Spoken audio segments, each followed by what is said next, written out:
Hello everyone, कैसे हैं आप सभी लोग। आशा है कि आप लोग बहुत अच्छे होंगे। आज है 20 मार्च और 20 मार्च साल 2026 के हरियाणा करंट अफेयर। इस वीडियो में हम पढ़ने वाले हैं। आप सभी प्यारे बच्चों को राधे राधे, बहुत बहुत नमस्कार। आपने चैनल को सब्सक्राइब नहीं किया है तो प्लीज चैनल को सब्सक्राइब जरूर कर लेना, और वीडियो को लाइक नहीं किया है तो वीडियो को लाइक भी कर देना प्लीज।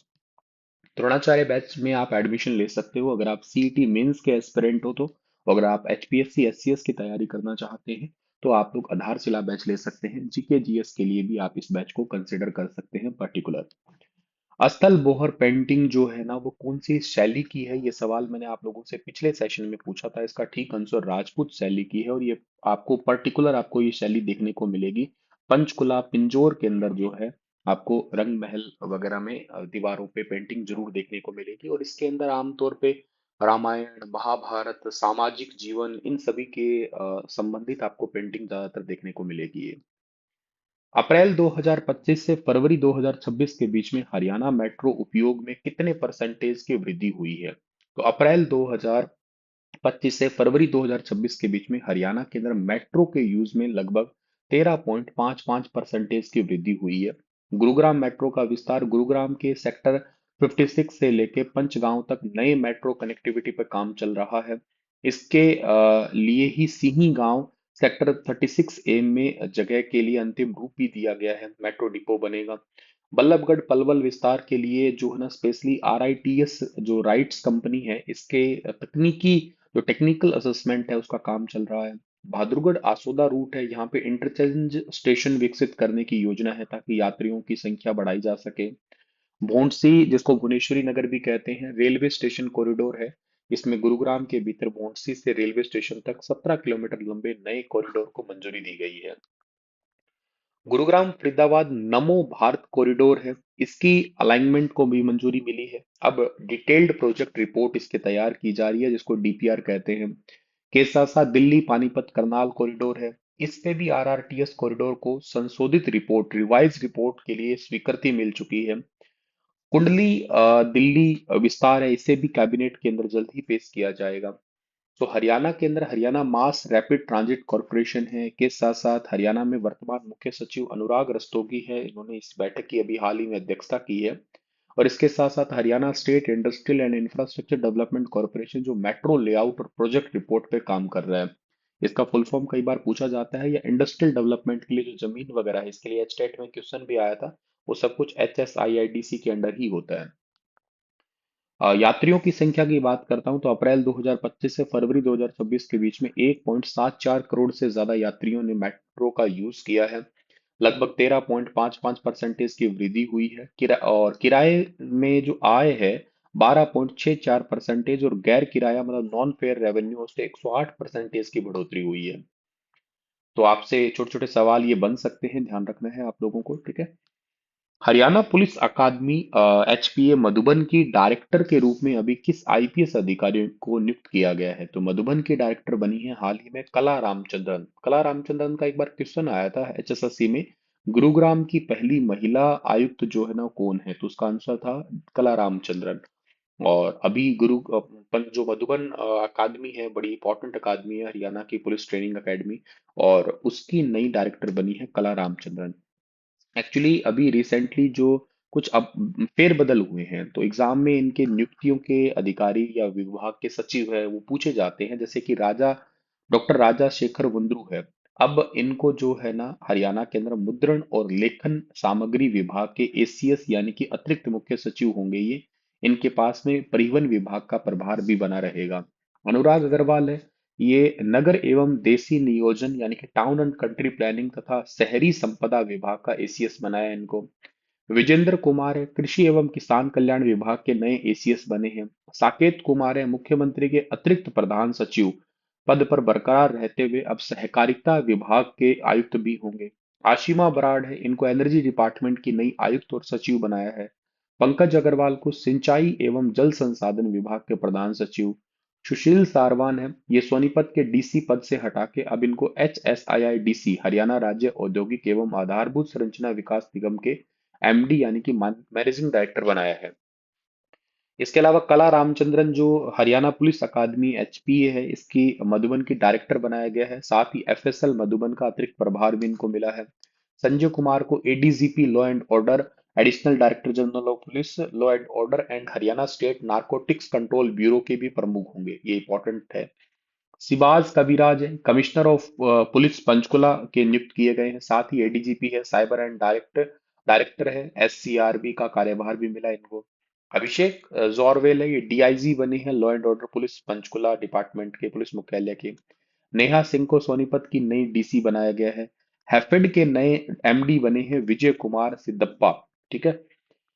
और तो ये पॉइंट आप लोगों को मोस्ट इंपॉर्टेंट है। एचएसआईआईडीसी वाला भी याद कर सकते हो, इसके नए एमडी बने हैं सुशील सारवान बने हैं। फरीदाबाद महानगर विकास प्राधिकरण के फूलचंद मीना बने हैं। उत्तर हरियाणा बिजली वितरण निगम है, वेरी वेरी इंपॉर्टेंट है, मणि राम शर्मा।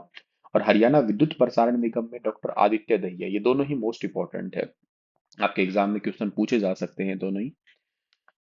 हाल ही में हरियाणा सरकार ने किस यूनिवर्सिटी को अपने कंट्रोल में ले लिया है, मतलब इसका नियंत्रण अपने हाथ में लिया है? थोड़े दिन पहले कुछ आतंकवादी धमाकों की वजह से चर्चा में रही थी यूनिवर्सिटी फरीदाबाद की अल फलाह यूनिवर्सिटी। इसका नियंत्रण अब हरियाणा सरकार ने अपने अंडर में ले लिया है। यूनिवर्सिटी का नाम है अल फलाह।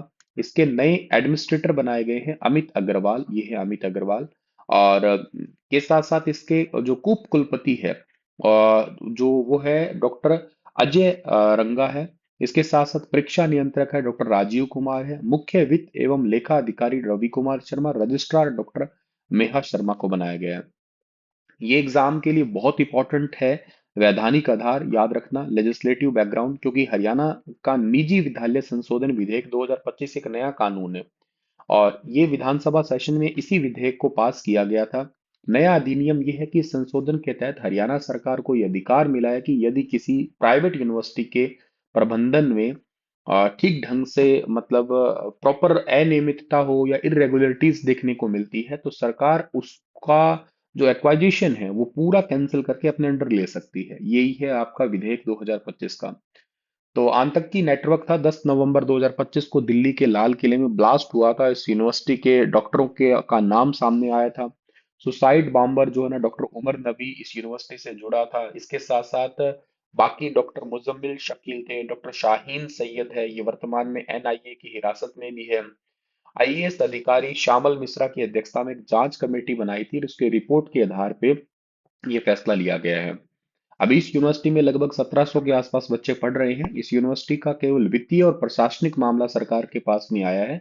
बाकी फैकल्टी और चीजों में कोई बदलाव नहीं हुआ है, क्योंकि स्टूडेंट की पढ़ाई है वो डिस्टर्ब हो सकती है इसकी वजह से। अमेरिका इजराइल ईरान युद्ध में हरियाणा के उद्योगों पर प्रभाव के संदर्भ में निम्नलिखित कथनों का विचार करिएगा। एलपीजी की कमी के कारण लगभग 430 उद्योग हरियाणा में बंद हो गए हैं, ये बात बिल्कुल ठीक है।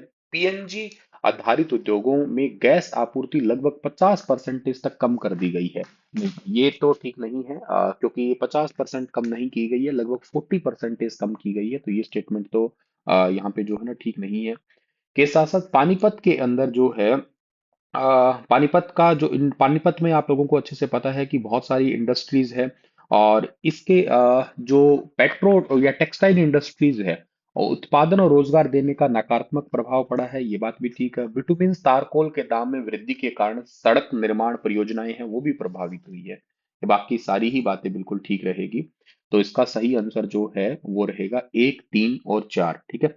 और एक साथ साथ जो है ना, आपको याद रखना है दूसरा, तो ये तो बता ही दिया मैंने आपको। एलपीजी पीएनजी का जो है ना कमर्शियली, मतलब कमर्शियल सिलेंडर की कमी हुई है, इसकी वजह से लगभग 430 उद्योग बंद हो चुके हैं। पीएनजी का मतलब होता है पाइप नेचुरल गैस के नाम से इसको हम लोग जाना करते हैं। जो सीधे पाइपलाइन तक हमारे घर तक पहुंचती है ना, उसको पीएनजी कहते हैं हम लोग।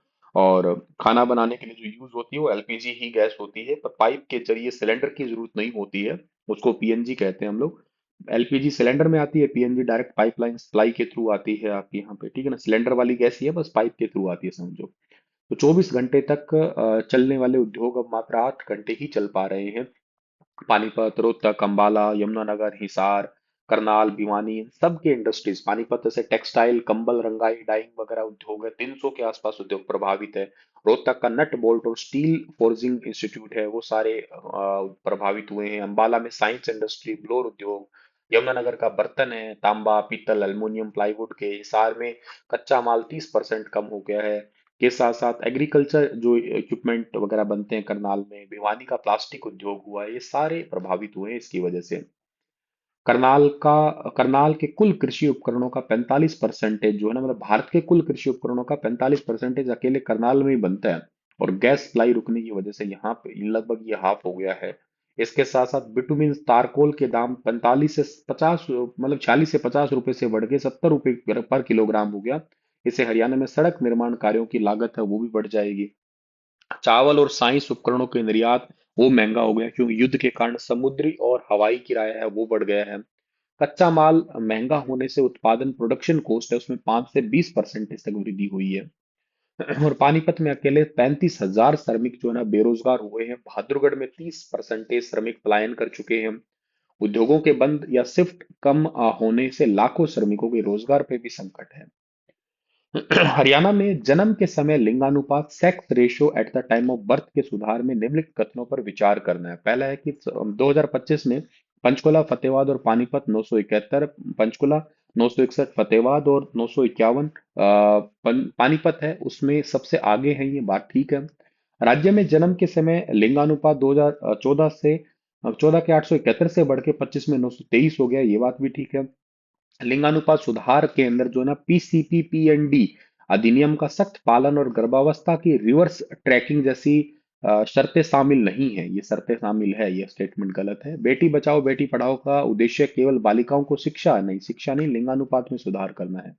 तो इसका ठीक आंसर पहला और दूसरा स्टेटमेंट जो है ना वो बिल्कुल ठीक रहेगा। अब देखो क्या है कि पंचकुला तो टॉप पे है ही, फतेहाबाद दूसरे पे है और पानीपत तीसरे पे है। 2014 में हरियाणा का लिंगानुपात 871 था, 25 में ये जन्म के समय लगभग 923 हो चुका है।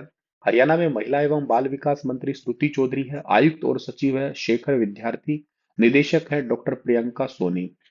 और जो पीसीपी पीएनडी है ये लिंग चयन रोकने के लिए कानून का सख्ती से पालन है। एमटीपी के दुरुपयोग पे रोक लगाना, इसके अलावा अलावा जो रिवर्स ट्रैकिंग है, गर्भावस्था की निगरानी की नई पहल है।